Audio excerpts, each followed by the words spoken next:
I've got a work together session today with my patrons, but I need to actually tidy this desk up. Yesterday I was finishing off the Folktale Week prompts, thank goodness they're over, and I've left my studio in a bit of a state because it went on quite late. First of all, I'm going to start with a clean slate, sort my desk out, sort my studio out, and then when I meet my patrons at 1, I'll be able to hit the ground running.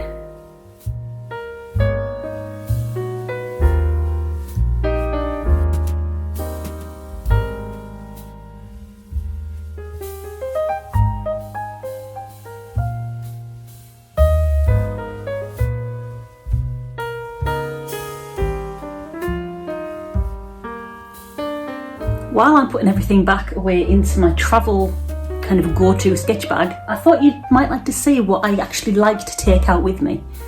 So I've got this big pencil case, which my sister gave me. It's getting a bit worse for wear now, but I still use it. So first things that go in there are my water brushes. There is a mixture of coloured brushes and just ones with plain water in. And they're great for using alongside these Caran d'Ache Neocolor 2s, which are water soluble. You can use them as crayons or as watercolours. So they'll go in first. Never forget a pencil sharpener. I don't take an eraser when I'm out observational sketching. If I make a mistake, that's fine. So I'll leave that at home. Don't forget those as well. So these have just filled up with, they're just normal water brushes filled up with half Ecoline watercolour and half water, or whatever consistency you want. But that's what I've got. I'm going to take this pencil sharpener as well because I do have a Stabilo Woody in my kit, and it's nice to be able to sharpen them if you need to. The next thing that goes in my kit is this. Now I'm missing a pencil. What went in there? There it is. So in here I've got a mixture of the Ecoline brush pens, which are refillable. I've got a couple of Tombos in here which aren't refillable, but I got gifted these from my sister when she was having a clear out. So I'm going to use these until they run out, and then I'll just use the Ecoline refillable ones if I need anything. And these pens are good to kind of put down a base colour and then draw on top. I've got a couple of whites. Again, when these are used up, because this is acrylic and this is probably acrylic as well. When these are used up, I won't use these again because they are plasticky, and I'm trying to be plastic free. But while I have them, I might as well use them. So I've got a Posca pen, and then this is just like a jelly roll pen. I don't know what brand. They're good for adding highlights. That's just another Ecoline pen. And then I've got this big old chunky Stabilo Woody, colour 880/355. They're just good for making big chunky marks on your sketchbook, so it stops you being quite so precious when you use a big tipped crayon or something. So that lives in there too. The Woodies are also water soluble like the Caran d'Ache, so that's a good double up. So I don't need to take paints as well. I can just take a crayon and then use my water brushes on them. So these are a range of pencils, mostly polychromos pencils. These are just the colours that are in my favour at the moment. They might change. I try and keep them in like a rainbow order. So I'll turn all these around so I can just quickly name all of the colours for you. If you're interested, you might not be. So this is a Caran d'Ache Luminance pencil, and so is this. I tend not to buy them because they tend to be quite expensive, and the polychromos are relatively inexpensive, and you can often get them on sale and things. Jackson's often do really good polychromos offers. So I've got Salmon 130, Cinnamon 189, Venetian Red 190, Burnt Carmine 193, Pompeian Red 191, Sanguine 188, Terracotta 186. This is a Stabilo All pencil, which can go on glass, paper, plastic, metal. Good for layering on top of things, and it's just a really nice creamy texture. And that's number 8054. And we've got back to the polychromos. We've got the Orange Glaze 113, Dark Chrome Yellow 109, Dark Naples Ochre 184, Naples Yellow 185, Green Gold 268, Light Tharlo Green 162, Emerald Green 163. Then in the Luminance pencils, the Caran d'Ache Luminance, I've got Moss Green 255, and then a malachite green 180. Then back to the Polychromos, Delft Blue 141, Ultramarine 120, Helio Blue Reddish 151, Dark Indigo 157, and I've also got the Dark Indigo 157 in the Faber-Castell Albrecht Dürer pencil. That's the watercolour one. Nugget in 178, Burnt Umber 280, Brown Ochre 182, and then Payne's Grey 181. And then at the end I've got this pastel pencil, Titanium White P720. It's a Derwent pastel pencil, but again good for adding like texture over watercolours and things. So that is going to get all rolled up and popped in my pink pencil case.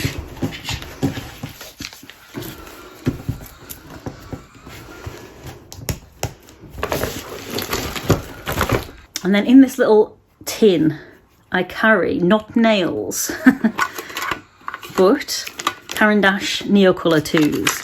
The Neocolour 2s are great because they're water soluble, and you can also use them as a crayon. I have got a bunch of colours in these. Do you want me to read them out? You might want to know. That's it's a double up, so you might want to know. So let's read these out as we put them back. Yellow, vermilion, scarlet, ruby red, ultramarine, mauve, flesh. Could do better. Caran d'Ache could do better. Not everyone's flesh is that colour. Salmon, indigo blue, which is actually more purple, greenish blue, Prussian blue, and greyish black. So that will go in there as well. Sometimes I take a cloth, pencil extenders. I might take a pencil this time as well. And that will go out with me, and in another one of these bags I'll put my sketchbooks so they're protected if it's raining. Then I'm good to go.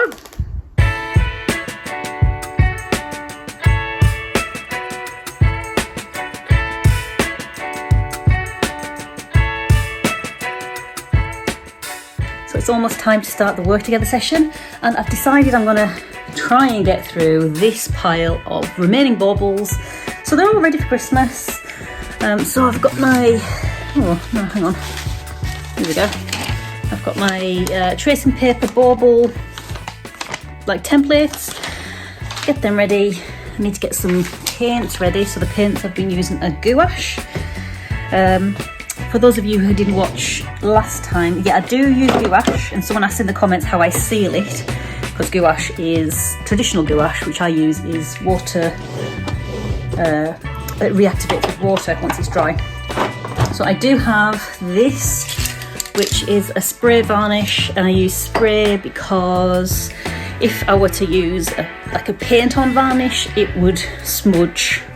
So that's what I use for that. Also, people were asking how I use tracing paper to transfer the image onto my baubles. So what I do, so you can see, I'll turn you around, hang on. So I've drawn around the shape of the bauble just to make sure it fits. I drew my image on one side. Then on the other side, I traced around it in a really soft pencil, like a 9B graphite or something. And then if you flip that over and put that over the top of your bauble, if you go over this with a hard pencil, like a 2H pencil or something, it will push the image onto your bauble. So then you've got that as a guide. Pretty nifty, huh? But you can do it with any kind of sheer paper. It doesn't need to be a tracing paper. But obviously, if you can see, the more you can see through it, the easier it works. Recording in progress.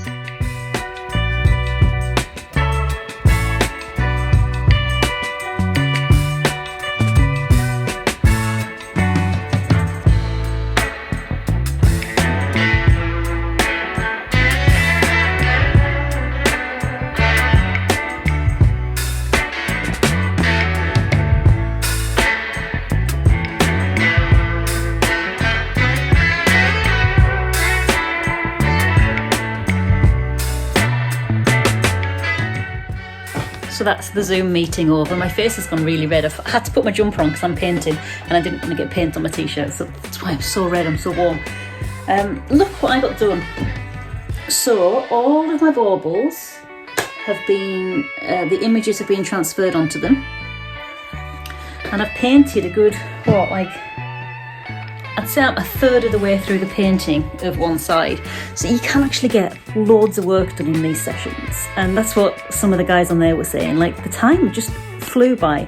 And if you were sitting in your studio on your own, you'd probably make a little excuse like, oh, go and have a cup of tea, I'll just flip on Instagram or whatever. But knowing that there's people there who are working too, and even though most of the time we sat in silence, it was nice looking up and seeing people squirreling away in the background working. So I did actually record that Zoom session for my patrons, so I'll pop that up on my Patreon page. If you would like to join in on any of our kind of live draw together sessions or any of our pop-up work together sessions like we've had today, you are very welcome. All you have to do if you want to get invited to these in the future is sign up on my Patreon on any tier, and my tiers start at £1. I've kept the price low on purpose because like times are really tough, and I don't think it should just be people who have money that get invited to like live drawing sessions and like work accountability sessions and fun stuff like that. So for £1, on the £1 tier, you get access to our monthly calendars, which are downloadable calendars. You get access to my monthly sketchbook tour, where you get to flick through my sketchbook, not physically, but I'll film a sketchbook tour and you get to look through my observational sketches from each month. And that goes back, it's backdated, so it's not just the month that you remember, it's like instant access to all the recordings from January, I think. You get instant access to the recordings going back to the beginning of the time then when we started them, whenever that was, of our live drawing sessions. So you get instant access to the live drawing practice, and then any live sessions that happen in the months that you're a member, you'll get invited to, and you'll be able to join in on Zoom live. You'll also get access to any of the pop-up sessions. Now, while these work accountability sessions aren't something that I do as a regular reward, I do every now and then do them as a pop-up because it's nice. And you'll also get access to all of the recordings of the working sessions. Now, like I say, most of these working sessions are going to be the top of people's heads as they're working in silence, but you can still put it on there and work along to a set time. They're about 40 minutes long, so that would give you like 40 minutes, it's like a fun 40-minute timer maybe, or a silent 40-minute video timer. We do chat on there as well sometimes, so you'll get to hear all the chats that we've had during those things. So yeah, you are very welcome. There's no obligation, obviously. Don't feel pressured. It's fine if you don't want to, but you are very welcome. There is space enough for all of us. So head to patreon.com/Emma Woodthorpe. That's me, if you are interested. But again, no pressure.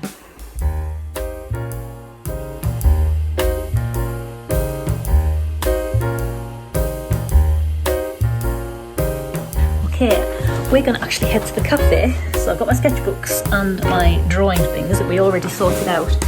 It's so nice, actually, not having the pressure of doing a folktale-week drawing. I can go to the cafe before it closes. Amazing. Come with us.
Well, that was a lovely cafe visit, and I even managed to get some satisfactory drawings done. On the way back, I went to the charity shop and I got some delicious, pay no attention to the mess back there, delicious children's books. If you don't know, sorry, there you go. If you're new here, hello, I'm Emma. I'm an illustrator from Sheffield, and I like buying children's picture books. Inspiration, not to copy, but you know, it's nice to know what makes a good book in your eyes, what you like, what you don't like, and it can help guide how you go forward in your own books and in your own work. And I found this, I'd never seen it before, Brer Rabbit stories, but it's from like the 1980s. It made me feel very nostalgic when I saw it. So it's a big hardback book. So I'll read through some of those. So that's My Big Book of Brer Rabbit Stories by Award Publications Limited. Then, look at this. Anyone that knows me knows I love cats. And this is called Binks the Jinx by Michelle Hurd. Sounds good. When he moves to a new town, Binks the cat finds it hard to make friends. The other cats call him a jinx and say that black cats are cursed. But his new friend Jane proves that Binks is the luckiest cat around. So I'm looking forward to having a read of that. That's from Tiny Tree Children's Books. Also, buying second-hand children's books makes you realise how many children's book publishers there are out there. And it's not only the big ones that you kind of think about, you know, like Walker Books and all that kind of stuff. Although this next one is from Walker Books. It looks delicious. The Big Blue Whale by Nicola Davies. And the illustrations by Nick Malland. Just lovely. Whoa. So looking forward to having a look through that one. And then there's this one by Maria Altes, Little Monkey. I'm pretty sure I've either been to or seen advertised like an Orange Beak online event with Maria Altes. I might not be saying your name right, Altes, but love the illustrations. This is called Little Monkey. It's published by Macmillan. And again, the illustrations is just flipping delicious. So I'm going to have mucho fun looking through those. Thank you so much for joining me today on another lovely little daily vlog, and I'm going to see you in the next one. So until then, bye!